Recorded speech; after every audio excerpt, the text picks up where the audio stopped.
Prohibition is just one of the many challenges that the Ontario wine industry has faced, absolutely. Prohibition and the effects of Prohibition were very devastating. In fact, the industry put us back several decades. In fact, there was experimentation with vinifera and some French hybrids here as early as the 1920s. But we've been growing grapes here for 200 years almost, right? And we've had lots of different grape varieties, lots of wine styles since then. We've had some really big challenges like Prohibition. But our newest sort of wine industry that really is notably different only happened in the last about 20, 30 years.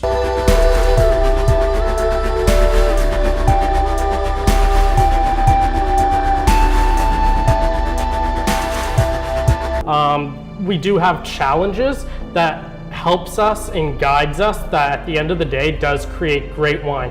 One of our biggest and will always be our weather. We have very unpredictable weather. Our winters can get cold, but as each year progresses, we are learning to adapt and we're learning to take what the weather gives us and make incredible wines out of it. What some people might consider not the best weather, we might learn to love. One of the things that we love about Ontario is that it's a great place to live. It is a great place to live because we have standard of living. So those costs are related to minimum wage that are paid to workers so that they're paid a fair wage. Many countries don't have that. So if you look at labor costs in some places like South America, South Africa, other places around the world, you don't see that minimum wage or that standard of living that is adhered to across the province. So we have that here. So cost of labor is definitely a factor.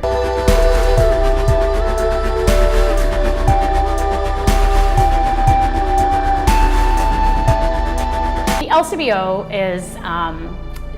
has benefits and of course challenges, any large organization. So when we're working with the LCBO as wineries, one of the things, an advantage of being in the LCBO is that it's a lot of exposure. So if your wines are in the LCBO, they are available to consumers that necessarily don't have to visit your winery to make those purchases. They get featured on the website, they get featured in possibly the vintages circulation catalog. So there are benefits, absolutely, and primarily it's the exposure and the availability to a large number of customers. The LCBO truly only works if you want to play a volume game. And part of that reason is the fact that they take the majority of the worth of that bottle, more or less. So if you're trying to do it as a small winery, as a craft winery, it works more as a marketing tool. It works that you can get your name out to more people in all of Ontario that you normally wouldn't be able to reach, even if you had radio or something else.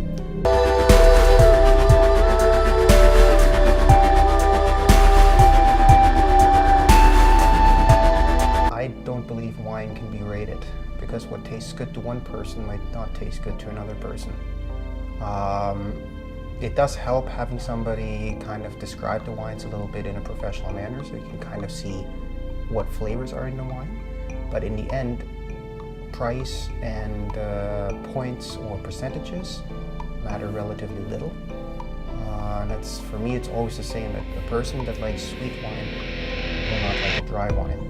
So even if I give them a $100 bottle of dry wine, they're not going to like it. They would much rather drink the $10 bottle of sweet wine. Anyone can start a blog, anyone can start rating wine. So I think what's very important, if you are someone who is making decisions based on ratings, awards, etc., as many consumers do. As I mentioned, there's 14 million wines available. We do need some guidance as consumers.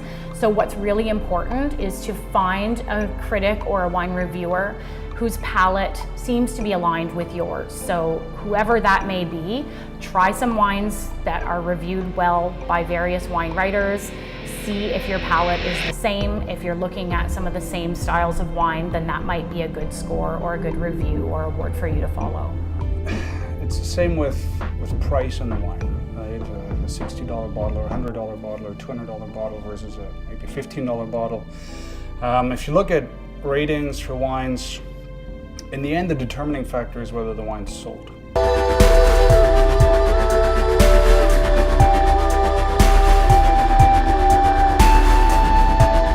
Usually doesn't affect small wineries because we don't have a brand that's big enough to actually force somebody to counterfeit the brand, but I know and I have heard of larger wineries having that issue in other countries where the label was faked. The wine was pretty much just mixed together, sold in supermarkets in those countries, and VQA does check up on this. Obviously it cannot check every single supermarket in every single country. Imitation is the best form of flattery, right? So the fact that our wines are being already counterfeit, I think we can take that as a form of flattery. We're doing something well that the rest of the world wants to imitate. They're not able to imitate ice wine. The conditions are very, very particular for ice wine. We need that -8 degrees or colder for a minimum of 3 days. We need that natural freeze on the vine of the grapes. We need that Brix levels. It's the freeze thaw that's very important. It can't be replicated by other countries that are mixing syrup and color or juice or putting their grapes in artificial refrigeration. So ice wine as our national product is very highly regulated.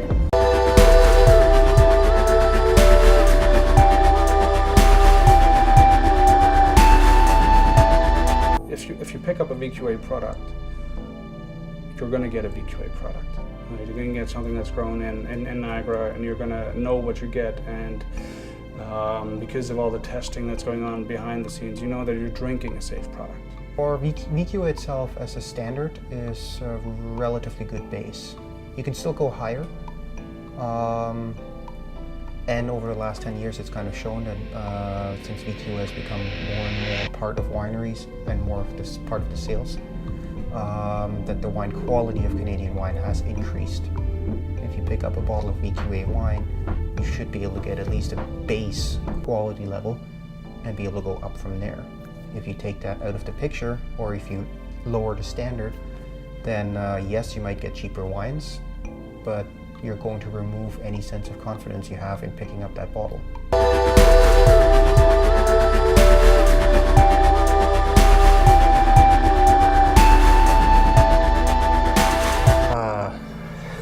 I don't think I have one.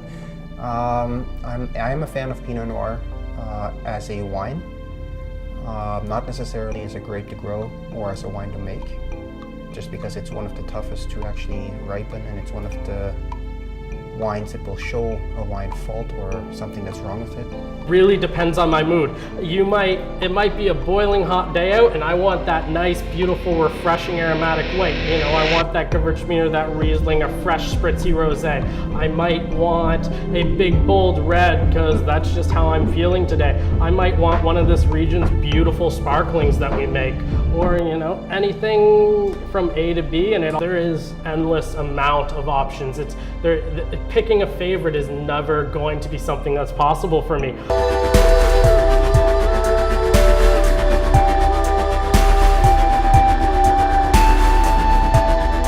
Be prepared is a big thing. I was in university before I came here, and the workload is much more intense here. You're in 7 classes, and you're doing projects in all your classes, and you're making wine, so it's just, you know, be prepared, be mentally prepared, be physically prepared, and you'll do fine. If someone's coming here to Niagara and they're planning on opening a winery here, there are lots of factors, obviously, that they need to consider. First off, they do want to spend a lot of time here and speak to many winery owners, so that's the #1 thing. Speak to winery owners, talk to them about best practices, what their challenges were, advice that they have. One of the things that make Ontario a very strong industry is that we all work together to raise our standards and support each other. So there is a very, very strong group of winemakers and winery managers, etc., that are here to support one another. You can't quit at 5 o'clock.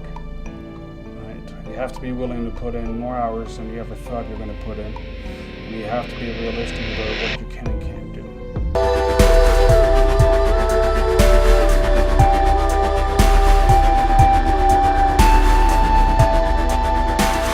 Pretty much that we do everything on our own, and we really want you to come in and taste the wine.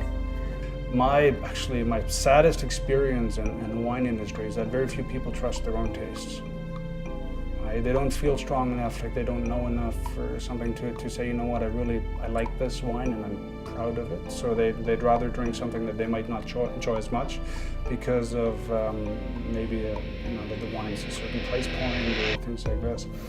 We do focus groups, right? So we'd actually do tastings with strangers, and all of a sudden they have no reference point.